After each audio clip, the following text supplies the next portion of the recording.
You know what time it is? It is time for another mystery box challenge, and this is the Christmas edition.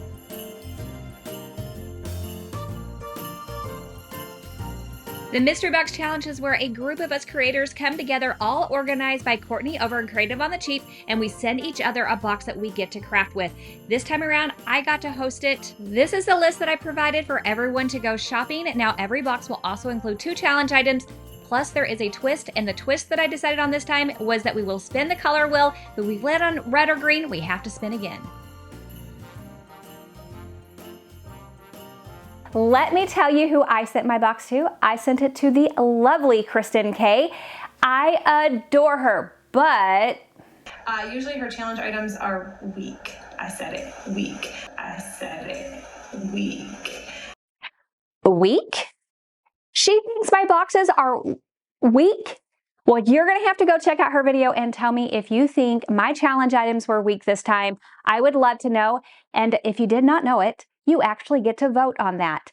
So in the description box, there's going to be a link for this entire playlist of everybody, as well as 2 other links. One to give you a little cheat sheet to take notes while you're watching the videos. And the second one is so that you can actually vote on your favorites. So make sure you check out that description box. Now, I got my box sent to me by Whitney over on Whiskey and Wit, and I cannot wait to see what she sent. I know I'm gonna have a lot of fun items, but I also know she can be pretty tricky on those challenge items, so let's bust into the box. Hey, happy unboxing day to you. In all honesty, I feel like I am 95% on the nice list with this box. So you have that going for you. The final challenge item may be a little rough, but you can do it. Enjoy. Oh, this top package is for you, not the box. I was done shopping, saw them, and thought of you. Love, Whitney. That was so sweet. Thank you, and I'm excited. Challenge item can be whatever it is. It doesn't even matter now. 2 challenge items. We're going to move that to the side. And then she has labeled these all so cute. So I'm going to go in order of her labels. I didn't even not label this cute. I did not label. And I even labeled this time, and they're still not this cute. Okay, so the first item is Cinder's Choice, and look first at she labeled everything with the cutest little tags. I love it. It's a gingerbread wood sign, and if you don't know it, I do gingerbread in my kitchen, and I'm excited about him. Cinder's item number 2, right here, I got some cinnamon sticks. It smells so good. Cinder's item number 3 is this cute little wreath. I am so excited. I am slightly obsessed with wreaths, and so this will be fun. Number 4 is an item made of wood, and she sent me an ornament of angel wings. If you don't know it, I have a whole entire angel tree. It's like my memory tree for people that I have lost, and anyway, I love decorating with angels. So it's gonna be hard to do anything different with. I'm gonna have to figure that out. Item number 5, something made of metal, and she sent the cutest little Grinch charms. Oh my goodness. Absolutely darling. Item number 6 was to be ribbon, and I got a Santa ribbon. He is just darling. So I'm excited about that. Item number 7 is something made of plastic, and she sent me a large gold ornament. This will be fun. I am so excited about this box. Item number 8 needed to be related to snow, snowman, snowballs, and she sent me a little pack of these mini little snowflakes. Oh my goodness. What's funny is it says it's glitter, but it's not. Like, glitter is like fine and sticks to everything. This is like sprinkles. So much better than glitter. Challenge item number 9 is from your recycle. I got a caramel macchiato, and I know I'd probably just butchered that, coffee creamer container. Okay, I have an idea. Let's see if it's what I do. I'm curious. Okay, this will be fun. Challenge item number 10, and I'm not gonna lie, this is the one that is concerning me. Deep breath. Oh gosh. I'm back, Grinches. If you don't know it, Whitney sent a elf to Courtney last year, which is super funny because Courtney has a little bit of fear of elves. It's kind of like a clown thing, but she has an elf thing. Yeah, that's funny. Oh, what? Oh, what will I do with you? Who knows? Okay, let's spin the wheel, see what color we get, and then let's get crafting. Okay, let's spin the wheel. Give me a good color. Give me a good color. Yellow. Yellow is the color that I have to use at least once in this entire video. I can do that. Now let's get crafting. I knew I wanted to start off with this wreath right away and I couldn't wait, but first I needed to fluff it up. It was a little bit smushed from being like stacked on top of each other. So just kind of ruffle your fingers and hands all over it and that will take care of it and it will help it fluff up. And then I also grabbed the cinnamon sticks and I love these because they smell so good. I also have some dried orange slices. Now you can make these yourself. You can order on Amazon. Either way is super easy. You are also going to need some twine. It doesn't matter what it looks like because it's really going to hide underneath the foliage. So just pick whatever you have on hand. Take a slice or a piece of that twine, wrap it around those cinnamon sticks, and then you're going to wrap it in between the cinnamon sticks, and that will help it stay kind of crisscrossed. You do want to leave a little bit of a tail on each side so that you can take it directly around the wreath itself and then flip it over, tie it into a knot to secure it on the back. I really try to avoid hot gluing onto my wreaths as much as possible. That way, if I want to change this out later, I can easily do it and I'm not ruining the wreath with hot glue. And you're just going to keep repeating that same pattern. Grab a couple of the cinnamon sticks, wrap the twine around them, and secure them onto the wreath until you're happy with the number of bundles that you have going around. And then it's time to place the orange slices. Now, I like to first go in and lay them out and get a general idea. And apparently at one point I thought more was more, but just like jewelry, you should always take off like, what is it, 5% or something like that before you walk out the door. Remove a little bit of it, and I thought it looked a lot better, the little simpler that I made it. And again, I'm going in with hot glue, and I am using the hot glue on the cinnamon sticks. I'm gluing an orange to another slice of orange, anything that I can do to, again, avoid having hot glue anywhere on the wreath itself. Now, this is definitely optional, but I had some cloves on hand and I love the smell of cinnamon and cloves. Now, they don't really add to the wreath, they just make it smell yummy, and I am all about the good smells, especially for Christmas. So I just took the hot glue and glued a couple of these to each of the orange slices. It adds a little bit of texture, but really it's just there for the smell.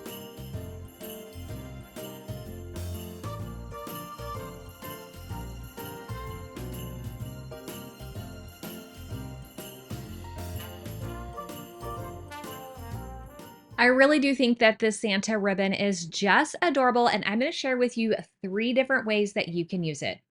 Now, the first thing you're going to want to do is fussy cut out Santa. Now, this is really easy, especially with this ribbon, because there's like a glitter outline all the way around him that really gives you a nice cutting guide.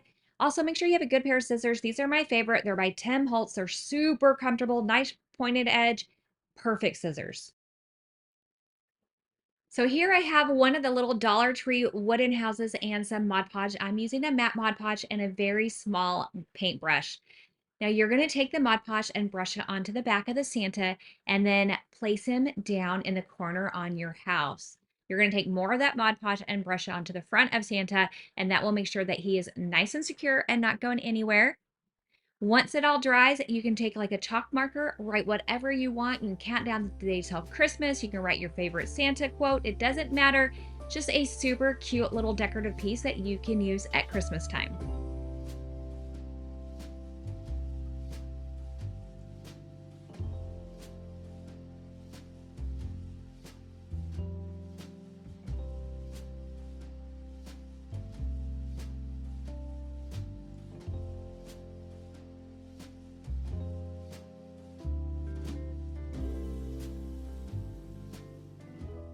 So again, you're going to go in with Mod Podge in the Santa, but this time you're going to do it on a silicone mat. So you're going to apply the Mod Podge and you're going to let it dry. Whether you use a heat gun or you naturally let it dry, it doesn't matter. But then you're going to repeat it. You're going to apply more Mod Podge, let it dry, and then do it again. You want to do it at least 3 different times so that you have a nice, firm Santa. He will not be stiff. He'll still be very pliable, but he will be a little bit thicker and definitely not fraying. After he finishes drying for that last time, you can go ahead and peel him off of the mat. Now, he will have some of the Mod Podge around his edges, kind of like if you ever put glue on your hands as a kid and had to peel it, and you can just pick that right off and he'll have nice clean edges and be ready to be used. Now you want to grab some sort of a hole punch or something pokey where you can get a hole through the Santa. I like to go right near his hat and his head, puncture the hole, and then grab a piece of twine, your color of choice, tie that on, and you have yourself a really cute little Santa ornament. I think this would be so cute on like a vintage Santa tree, or use as like part of your Christmas tag on your wrapping. I just think he is absolutely adorable, and it's so easy to do.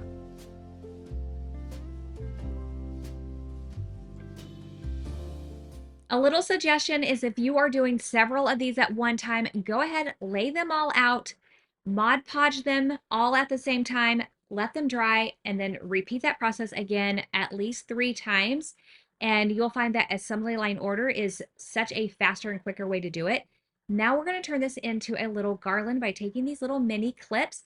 You can hot glue them on the back. Now, I would say super glue is probably the better choice if you really want a nice firm hold.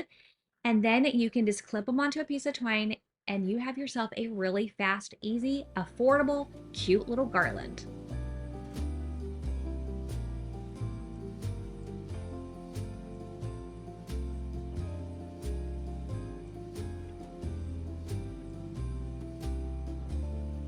This gingerbread is absolutely calling my name, and I couldn't wait to paint him up so he will look so good in my kitchen when I start decorating for Christmas. I'm using all Waverly paints, and to start off with for his body, I'm using hazelnut, which I think is the perfect gingerbread color. For his frosting, I go in with Snow White, which is a beautiful, pure, very crisp white.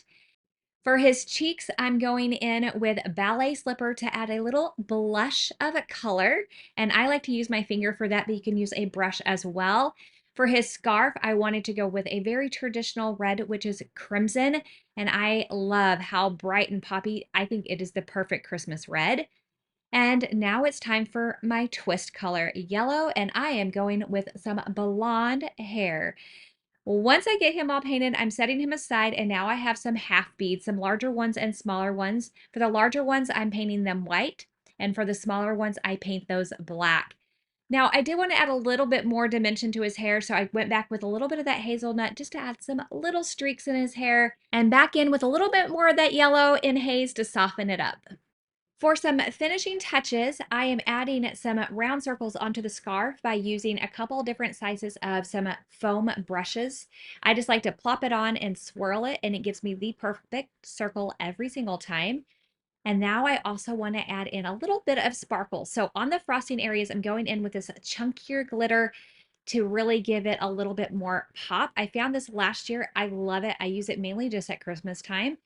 And then I'm taking this finer grain glitter to add to the white circles to give them just a little bit of shimmer. Now, this is one of those things that's hard to catch on camera, but it's so much prettier in person. Now let's go ahead and apply those half beads. So the larger white ones are going where his buttons would be, and I'm just using some hot glue to secure those down. And then the smaller black ones, you guessed it, are going to be his eyes. And I think he looks so cute. We just need to finish him up. So I grabbed my black paint pen and I filled in his mouth, and I think he is absolutely adorable. But we're not done yet. Remember this elf, my little challenge item? Well, I needed to borrow his hat, so I used a heat gun to help me loosen up the glue and to peel his hat off because I thought this would be super cute on our gingerbread man. So I went ahead and I took some hot glue to secure that straight down onto the side of my gingerbread man's head, and I think it is the perfect finishing touch.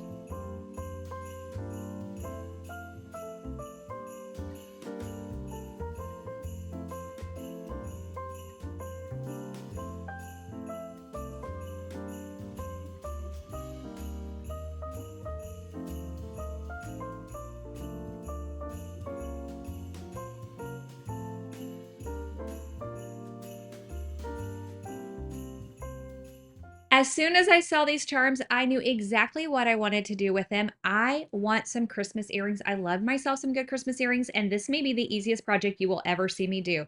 I borrowed all the earring stuff from my daughter, but you can get it on Amazon. You take the little ring, you open it up, and you hook your charm on it. And then you take the earring back, or the earring part, and you hook it on as well. And then you close up that ring. It is that simple and easy. And just like that, with this little set, you can have 2 sets of earrings. What a great gift idea this would be. Now, I'm trying to decide if I keep these for myself or do I gift them. I don't know. I think they're adorable.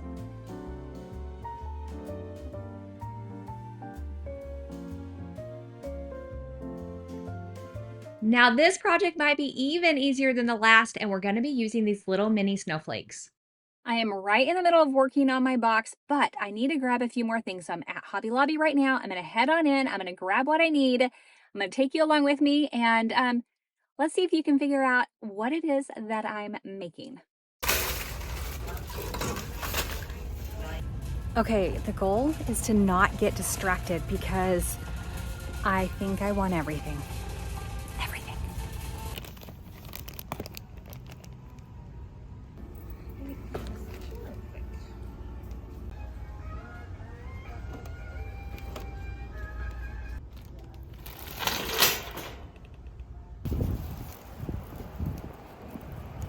That was a successful trip. I was able to pick up these smaller ornaments, and I think they're adorable. I love how they like are kind of iridescent looking. So all you're gonna do is take your snowflakes and you're gonna pour them into the ornament. Now you only need to fill it up about a quarter of the way, and then you're gonna pop that lid back on. You can make as many of these as you want to. These would make a really cute garland. They'd be really cute on like a mini tree.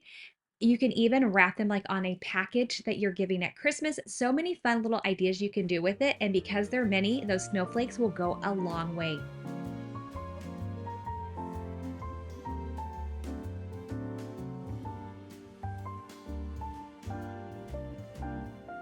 As soon as I saw this larger ornament, I knew immediately what I wanted to do. So I popped off the top. Now, it does still have that little lip that is on there, and so in order to get rid of that, I took it out to my garage, and I'm using my bandsaw to saw it. You could also use a handsaw, but if you use a handsaw, it'll be a little bit rough, and you will want to sand it smooth. Then I went to Hobby Lobby, and I grabbed a few items. So I grabbed this larger finial. I also grabbed a pack of some smaller finials, and then a couple different sizes of wheels. I grabbed a larger wooden wheel and a smaller wooden wheel. Now, I'm going to be creating another finial with those pieces. So I want to get rid of this little extra piece on this finial. I use my bandsaw. You can use a handsaw again. Make sure it's nice and smooth and flush because we are going to be gluing these 3 pieces together. I am simply using some wood glue. This is my favorite wood glue, by the way, and gluing them all together to create a smaller finial. Now, if you don't care to create a smaller finial and you want to do 2 larger finials, you absolutely could skip this step if you wanted to. Before you start assembling it, you want to go ahead and paint them. I'm going very traditional using red and white and just alternating the colors, but you could do like pink and gold, blue and silver, anything that you would like that would match your own decor.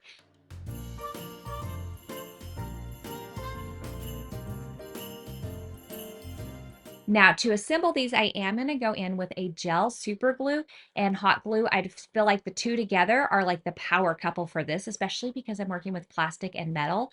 And I take the gel super glue on the outside of a finial and a big glob of hot glue right in the center.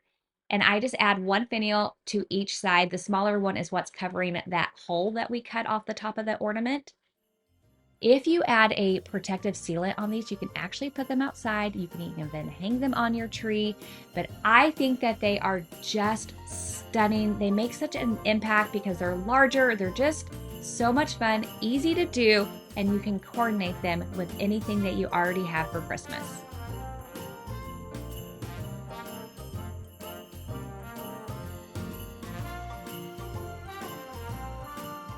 I absolutely love these little angel wings and I would leave them as an ornament, but I decided that I wanted to go ahead and actually create an angel. I have this little wooden leg. You can pick this up like at Home Depot or Lowe's, but I had used it in a previous project that broke, and so I had it on hand, so why not? and I grabbed this large knob from Hobby Lobby as well as a little wooden wheel and gluing all of these together to create my angel body.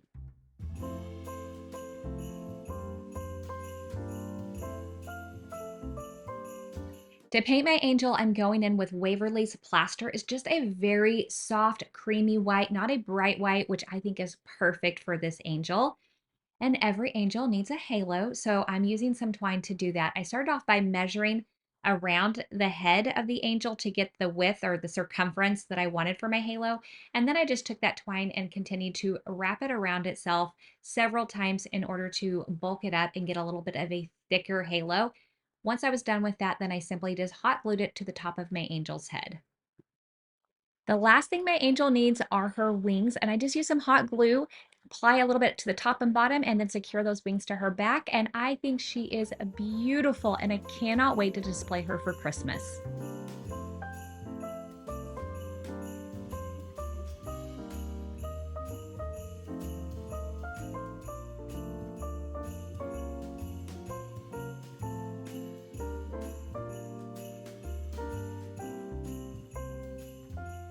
As soon as I saw this container, immediately it was screaming, "Make me a gnome." Does this not look like the perfect shape for that? So of course you want to move that outer packaging or labeling, whatever you want to call it. And then I'm applying some duct tape because I will be hot gluing. So anywhere I'm hot gluing, I'm applying the duct tape because hot glue sticks better to duct tape than it does to plastic. Now it doesn't have to be pretty. You just need to get it on there because we're going to be covering all of this up in just a moment.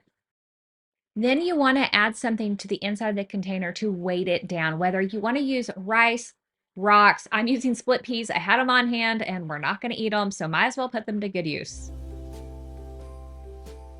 On my Hobby Lobby run, you saw that I picked up this faux fur fabric, and I'm just cutting out a piece because I'm going to create the beard of my gnome. Now, I went with the fabric because I wanted to make sure the grain of my beard was going in the right direction and not going to the side. So to me, this just made more sense. You want to make sure that you cut enough fabric so that you can wrap it all the way around your container, and I like it to overlap just a little bit.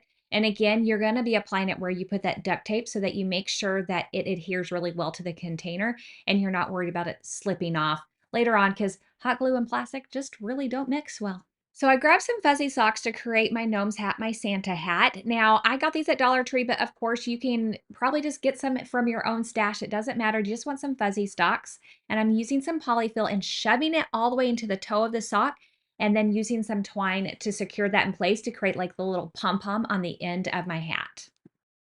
From here, you're going to want to take a little bit more polyfill and put it into that top part of that hat. Now, you're going to gauge this based on what kind of floppiness you want, and you only really want it in that top part, and it'll add a little bit of fill and weight to your Santa hat. Once you have it as fluffy as you want it, then you can take your sock, stretch it over your container, and hot glue it in place. I like to start off by just hot gluing it in the back, and then I like to apply my nose, and then I'll finish hot gluing. So before I put the nose down, I like to move the fur out of the way, and then I can hot glue this little bead or knob down for the nose, and then I brush that little fur back in place so it surrounds the nose. The last thing to do is to secure your hat down in any other place that you would like to make sure that it is secure. And then you are all done with your gnome. And isn't he cute? And he's so fast and easy to do.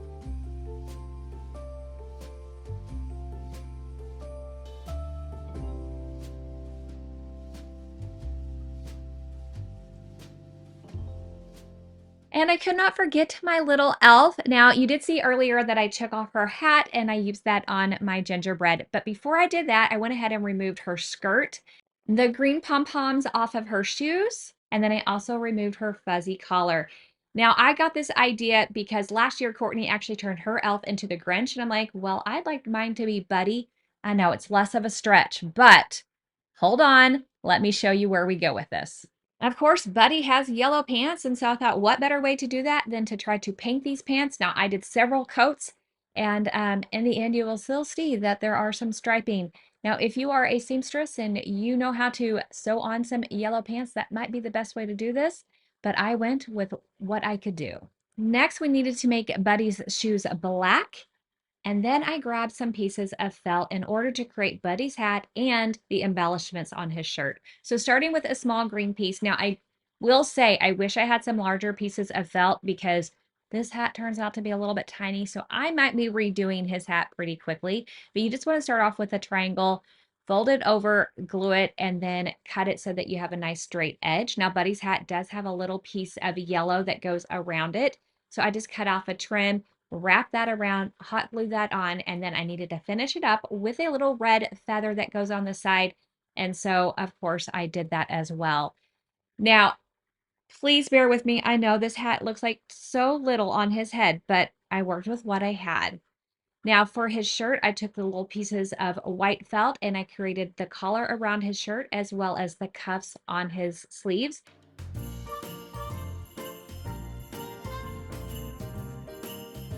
I kept looking at my elf and thinking, my, what a big nose you have. So I thought maybe I could cut it and I kept hesitating, but in the end, I snipped his nose and now it looks like a snout. But I thought to save this, I'm going to create some free printables. So if you love Buddy as much as I do and you love printables, then I'm going to link this down below for you and you can have these as well. Honestly, out of this entire project, this might be my only saving grace. Using Whitney's original sign, I just hot glued it to the back, and there you have my version of Buddy the Elf. And thank goodness for these printables.